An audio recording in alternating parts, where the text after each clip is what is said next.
L'arrivée de Donald Trump au pouvoir fait peur. Il fait extrêmement peur au gouvernement. D'ailleurs, François Bayrou l'a dit. Donald Trump veut attirer l'ensemble des investissements de la planète, veut attirer l'ensemble des entreprises de la planète. Du coup, on doit réagir. La France, l'Europe doit réagir, nous a dit Bayrou. Et du coup, il réagit. Il a réagi tout de suite. Il a créé une nouvelle taxe. Bonjour. Bonjour.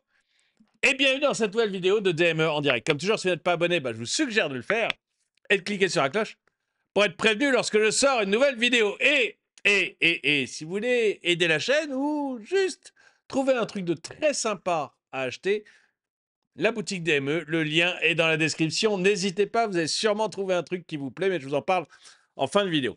J'ai trouvé ça merveilleux. Vous savez, je ris maintenant parce que ça sert à rien de s'énerver. On est foutu. Ça ne sert à rien de s'énerver, on est foutu. Donc maintenant, ça me fait rire. J'ai cru halluciner. Donc, Donald Trump a prêté serment, ça y est, il est le président américain. Et j'entends une vidéo, un interview de François Bayrou, qui dit c'est terrible parce que Donald Trump veut attirer l'ensemble des investissements de la planète et il veut aussi attirer l'ensemble des entreprises de la planète. Donc on doit réagir. Il faut réagir, sinon on va se faire complètement dominer. Je vais vous faire écouter. C'est-à-dire que c'est pas moi qui l'invente. Il l'a vraiment. On va se faire dominer, il faut réagir. Et dans le même temps, je trouve comment François Bayrou veut réagir au fait que Donald Trump attire l'ensemble des entreprises de la planète. Il crée une nouvelle CVAE. Vous savez, ces fameuses taxes de production,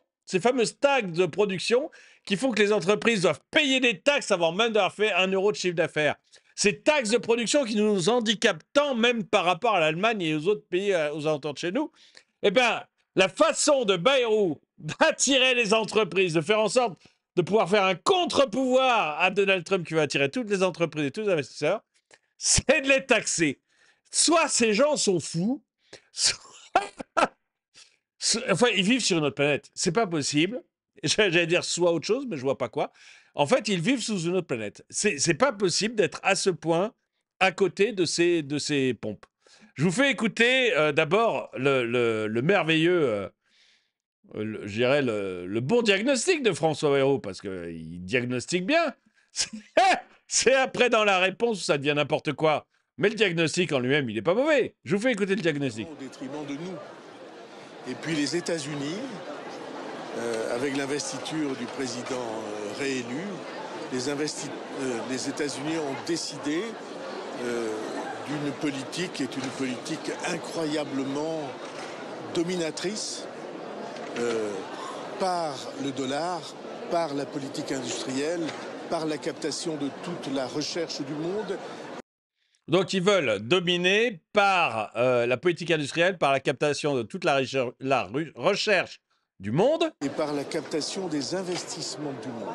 Et par la captation des investissements du monde. Donc voilà, je n'ai pas inventé, donc c'est ce que nous dit le brave monsieur Bayrou, qui, sauf contre-exemple de ma part, peut-être que j'ai mal suivi l'actualité, parce que en ce moment, les gouvernements changent très vite, mais sauf erreur de ma part, il est quand même Premier ministre, ce bonhomme.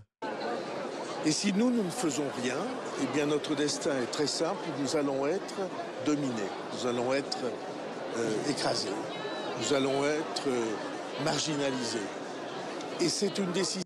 Donc on va être dominés, écrasés, marginalisés, nous dit notre très cher François Bayrou. Et la réponse que François Bayrou fait à Donald Trump, histoire de ne pas être dominé, de ne pas être marginalisé, de ne pas être écrasé, la première réponse de Bayrou, c'est créer une CVAE additionnelle. Alors qu'on allait dans le bon sens avec un taux réduit de 0,28 à 0,19, l'Allemagne va entamer, si la CFU l'emporte, une réforme fiscale avec baisse d'impôts et la France en est à taxer plus. Des nuls. Quand François Bayrou envisage la piste d'une CVAE additionnelle pour contrer la baisse programmée de la CVAE. Donc il y avait un programme de baisse de la CVAE, qui est une taxe qui nuit réellement à nos entreprises. Et et il y avait une programmation de la baisse de la CVAE. Donc, et comme il n'y avait pas eu de gouvernement pour stopper la baisse programmée de la CVAE, bah, ils n'ont pas pu la stopper. Donc Bayrou, il est embêté quand même. Une taxe qui baisse, on ne peut pas stopper la baisse de la taxe.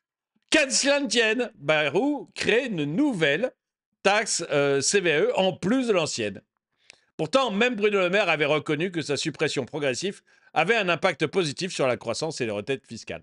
Donc, mais je ne vais pas en rester là, mais vous voyez, moi je trouve ça presque poétique d'avoir un François Bayrou qui nous dit qu'il a les États-Unis avec Trump qui vont tout faire pour attirer les investissements du monde, tout faire pour attirer les entreprises, qui vont nous dominer, nous écraser.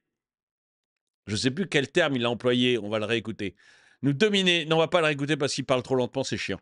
Mais nous dominer et nous écraser, nous marginaliser, voilà. Et lui, sa réponse à Trump qui va attirer le maximum d'entreprises, c'est de créer une taxe et un impôt en France sur les entreprises. Et évidemment, dans la tête de François, quelque part, il doit y avoir quelque chose qui lui dit, si je crée une taxe sur les entreprises en France, ça va les attirer. Et c'est là que je me dis que ces gens n'ont pas tous les fils connectés. Parce que, bah, je suis désolé, mais si l'un d'entre vous pense qu'en créant des taxes sur les entreprises, on les attire, moi, je veux qu'on m'explique, quoi. Je veux m'expliquer, je veux qu'on m'explique. Voilà. Là, il y a un moment où tu peux pas dire tout et faire le contraire. Enfin, il y a un moment, François, il faut choisir son camp. Hein. Vision qui ne tient qu'à nous. En plus, il dit que ça ne tient qu'à nous, quoi. C'est ça qui est beau. C'est que le grand François, il nous dit ça tient qu'à nous. Ça tient qu'à nous de réussir. Allez, je vais créer des taxes. Allez, je vais créer des taxes. Je vais réussir, je suis beau, je suis grand. Les Français et les Européens. Parce qu'évidemment, sans Europe, c'est impossible de le faire. Et ce ressaisissement-là, c'est bien la question qui se pose dans les jours que nous vivons en France. Ça a une deuxième signification, c'est que nous ne pouvons nous ressaisir que si nous nous réunissons. Si toutes les sensibilités compatibles, pas les mêmes, pas de soumission, pas d'alignement, mais si toutes les sensibilités compatibles acceptent de travailler ensemble. Et il y a eu hier... Bon, allez, ça devient du langage poétique où tu comprends même plus ce qu'il veut dire. Lui-même ne sait pas trop ce qu'il veut dire, à mon avis, mais, mais ça lui fait occuper du temps d'antenne, c'est toujours ça de prix. Mais il est complètement à côté de ses pompes, ce grand Guerre. Je voulais vous montrer 2-3 trucs. D'abord, là, c'est... Voilà. Effectivement, il va falloir beaucoup se bouger. Et je vais vous montrer les performances des États-Unis comparées aux performances de l'Europe. Ah, j'ai coupé le son parce que je ne veux pas me perdre ma vidéo à cause de ça. Mais donc, à droite, les États-Unis, à gauche, l'Europe. Et regardez, effectivement, il y a de l'invention, il y a de l'innovation des deux côtés. Il n'y a pas à dire. Hein. C'est que là, voilà, regardez l'Europe avec son merveilleux bouchon. Vous savez que Elon Musk, l'atterrissage de sa fusée, donc il savait déjà faire atterrir une fusée à la verticale sur un aire d'atterrissage. Là, la performance, c'est carrément qu'elle soit récupérée sur le bras et du coup, on peut tout de suite monter une fusée en dessous. Enfin voilà, on gagne beaucoup de temps et c'est une énorme innovation. Mais ce que je vais vous dire, c'est que cette fusée, je suis allé regarder sur Internet. Ça fait quand même 71 mètres, juste la partie qu'on a vue. Hein.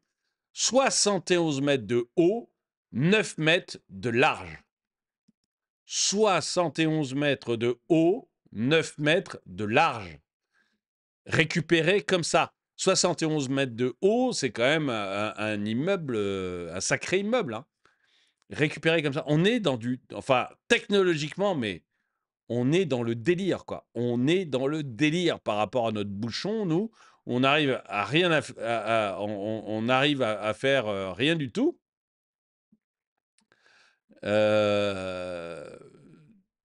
Là, vous avez quand même, enfin, c'est... On y...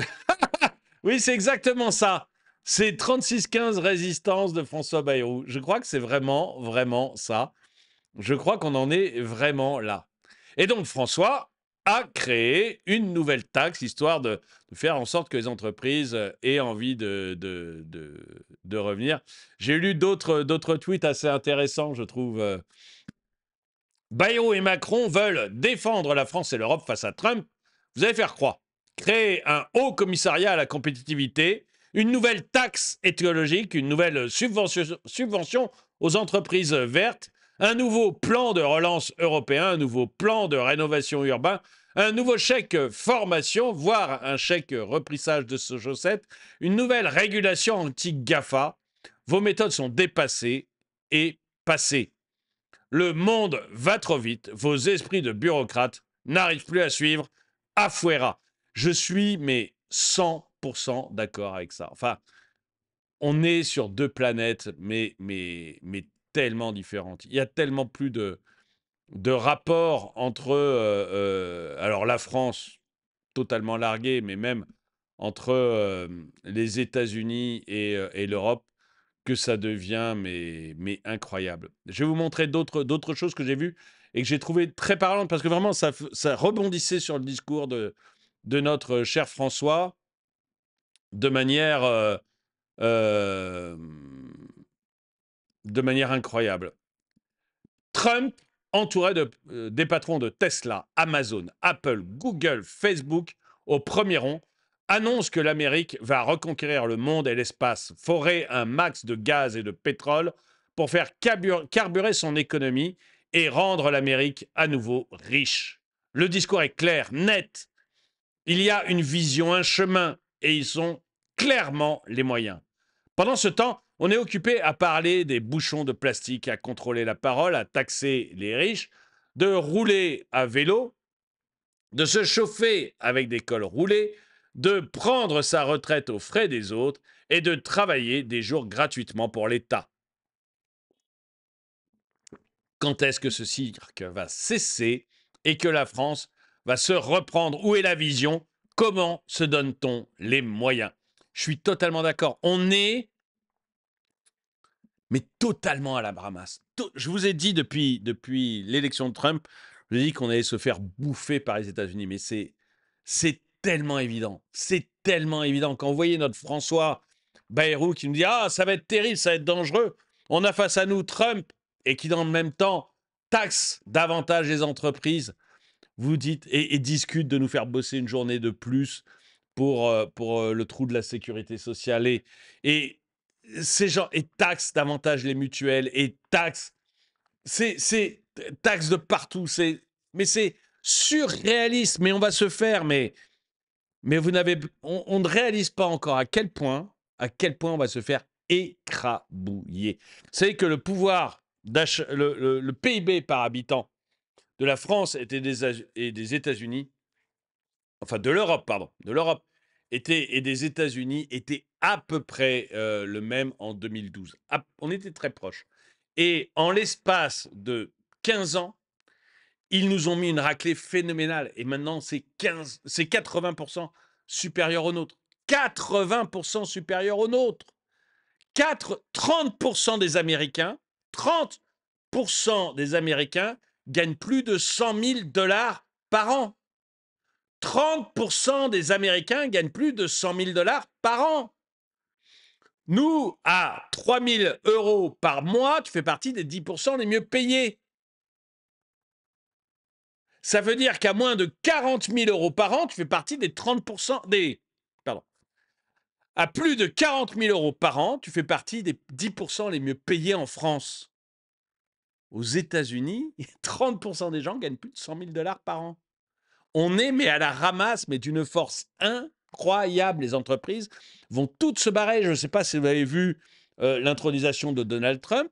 Derrière, il y avait le patron d'LVMH, Bernard Arnault, qui était juste derrière Trump. Mais juste derrière, c'est-à-dire que vous aviez les présidents ou l'ex-président, et derrière, vous aviez les industriels, les riches, etc.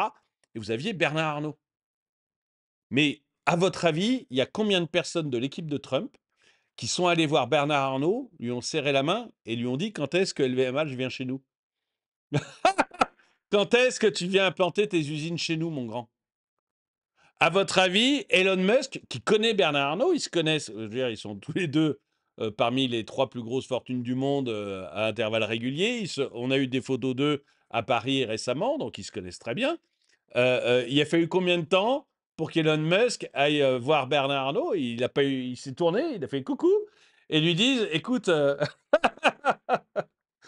pas ras-le-bol, de ton pays de merde?»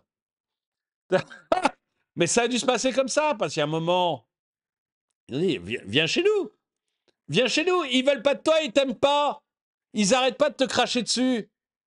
Ils veulent pas de toi chez toi, ils t'aiment pas, ils arrêtent pas de te cracher dessus. Ils créent des nouvelles taxes toujours. Viens chez nous. Nous, on va baisser les impôts.